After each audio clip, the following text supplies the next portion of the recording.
This is Michael Hadley with my Week 6 audiovisual journal entry. This time I have attached a PowerPoint to my submission for you to follow along with if you would like to. I know that's been a comment that's been ongoing, but when I tried to do it a different way by combining the audiovisual with the PowerPoint, it didn't really pan out in my favor. So I'm just attaching it to the submission, and hopefully that works out and makes it easier for you to follow along. Jumping right into it. So the project I'm going to be talking about and connecting with the force field analysis is a street banner program that had been assigned to me when I worked at the Valley Economic Alliance in a number of years ago. So this program was intended, the Alliance was going to be the lead on this. The Valley Economic Alliance is a nonprofit organization that did economic development work for the San Fernando Valley region of Los Angeles. We were going to work with an artist, a street banner company, and a number of businesses who were going to actually be on the banners themselves, with the audience of the program being the San Fernando Valley region at large, as well as businesses and anyone looking to grow or bring their business to the region, seeing those types of advertising for the region.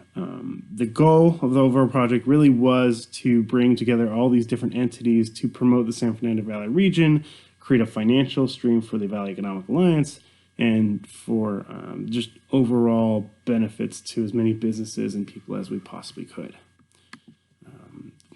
As you can see, I've attached a force field analysis to the project itself. There's a number of factors that went in there, but for the purposes of the audiovisual, I'm just going to jump into the next slides to talk about the driving forces and the restraining forces, as well as the methods to deal with those restraining forces. The driving forces, there was a number of positive things heading for the project. The first and foremost being that there was support from leadership. The project was handed to me by our executive director, who was also the person who came up with the idea. So obviously there was support from him to take this project forward, and that's always something you really need. There was a constant need for new funding because we were a nonprofit organization, and that's kind of just the nature of how nonprofits work. There's always a need for new funding, so there's an incentive to push this program and get a new revenue stream.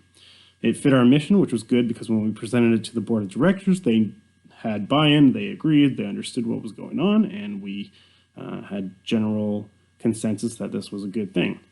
And then there was also strong interest from businesses. So when we originally reached out to a number of businesses and floated the idea of this by them, they agreed. They liked the idea a lot. In fact, they wanted to know as soon as possible when we did launch the program. One of the restraining forces, though, was there wasn't really a project champion. The project was assigned to me, but it really didn't fit into my passions and things that I wanted to do. I'm not really into the sales sides of anything, and so this was very salesy to me. Although I like the collaborative aspect of it, the financial wasn't really doing it to me. My boss tried to incentivize me by giving me 5% of any sale that I got from this program. But the collaborative strategy that I could have used to get through this was there was a team member who worked on membership side of our nonprofit, and working with her and providing her with a share of the financial incentive, we could have worked on this project together and offloaded some of the negative side for me as far as selling the program. There's also a lot of regulatory constraints. When it comes to banner programs, there's a lot that goes into it. It's a very city-driven initiative. You have to work with the city on their rules and regulations. They have to be a certain way. They have to be designed a certain way. If you include a private business on them, they have to be within a certain length and width. You can't have them being the primary person. They're supposed to be for nonprofit organizations. So there was a lot that went into it and kind of complicated the whole program. But a good collaborative strategy to get through that would have been to have the banner company lay out a clear list of requirements in a manner which everyone understood on paper and in a visually pleasing way to make sure everyone was on board with what the rules and regulations were.